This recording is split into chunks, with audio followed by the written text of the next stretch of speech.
You wake up, and the silence feels wrong. No hum from the heater, no click of the thermostat, no background noise you've heard your whole life. Then you realize the house feels different, heavier, colder. And here's the truth, nobody tells you clearly enough. In a winter blackout, the danger doesn't arrive dramatically. It creeps in degree by degree, minute by minute, until your body is already losing the fight. Listen carefully. In freezing temperatures, you don't have days. In most homes, you have hours before hypothermia stops being a theory and starts becoming biology. This isn't a prepper fantasy, and it's not about gear. It's about understanding how heat actually leaves your body, and how to slow that process down using what's already around you.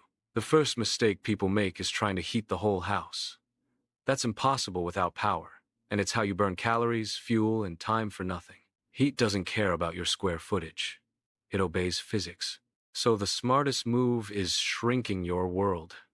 You pick one small room, preferably interior, with the fewest windows and doors. Bathrooms and bedrooms work well. You close off everything else. Towels under door gaps, blankets over windows, cardboard, plastic, shower curtains, anything that traps air. You're not warming the room. You're slowing heat loss. And that distinction matters. Air is an insulator when it's trapped. Moving air is your enemy. This principle is straight out of cold weather field manuals. Once the room is sealed, you focus on the real heat source, your body. Humans generate heat constantly, but we're terrible at keeping it. Your body loses heat 4 ways: conduction, convection, radiation, and evaporation. If you stop even 2 of those, survival odds jump massively. That's why layering works when done correctly. Not tight, compressing layers that squeeze out warm air, but loose layers that trap it. A base layer to manage sweat, insulation to hold heat, and an outer layer to stop air movement. Cotton kills because it holds moisture. Dry matters more than thick. If you sweat, you die colder later. This isn't dramatic. It's physics and biology doing what they always do. People panic and start moving to stay warm. That burns calories and accelerates dehydration. Shivering feels productive, but it's a warning sign. Once shivering stops, you're in real trouble. Controlled movement is fine. Exhaustion is not. The goal is thermal stability, not activity. Sit. Insulate yourself from the floor with mattresses, couch cushions, cardboard. Cold floors steal heat through conduction faster than cold air ever will. Now let's talk about heating, because this is where people die every single winter. Candles, gas stoves, grills, generators. These kill more people than the cold itself. Carbon monoxide is invisible, odorless, and deadly while you sleep. If it burns fuel, it produces CO, period. There is no safe, crack-a-window workaround. The only safe indoor heat sources are ones that produce no combustion. Body heat, insulation, hot water bottles, chemical hand warmers if you have them. Even placing warm water in sealed containers near you helps because water holds heat longer than air. This section is based on practical field survival experience rather than formal academic sources. Water becomes the next silent problem. You don't feel thirsty when you're cold, but dehydration accelerates hypothermia by reducing blood volume and circulation. The average home already has 40 to 60 gallons of drinkable water sitting quietly in it, your water heater tank. As long as it hasn't been contaminated or drained, it's a reserve most people forget exists. Pipes freezing is a real risk too.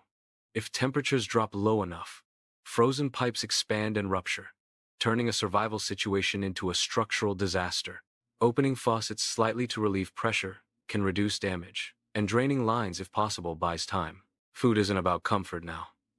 It's about calories. Fat and carbohydrates matter more than protein in cold survival because they burn efficiently for heat. Eat small amounts regularly instead of one big meal. Your fridge and freezer are no longer appliances. They're insulated boxes. Don't open them unless necessary. Every opening dumps stored cold air, and once food warms, it spoils fast. Outside temperatures can become nature's freezer if used carefully and securely. Light is psychological as much as practical. Darkness increases stress, and stress burns energy. When batteries run out, improvise.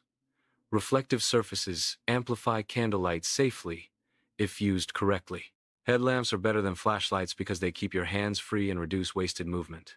But ration light. Night is when temperatures drop fastest, and you want to be still, insulated, and calm. The most dangerous moment in a winter blackout is false confidence. The first few hours don't feel lethal. That's why people make reckless decisions driving on icy roads, using unsafe heat, wandering the house instead of consolidating warmth. Hypothermia clouds judgment before you realize anything is wrong. You feel sleepy, calm, detached. That's not peace. That's your nervous system failing. Survival here isn't about toughness. It's about humility in front of physics. Cold doesn't negotiate. It doesn't care how prepared you feel. It only responds to insulation, calories, water, and time. The people who survive winter blackouts aren't the ones with the most gear. They're the ones who understand heat loss and act early, quietly, and deliberately. Because when the grid is dead and the temperature keeps falling, you're not fighting the cold. You're racing the clock. Please stay connected, and don't forget to like, subscribe, and comment to Psych Logic Dose.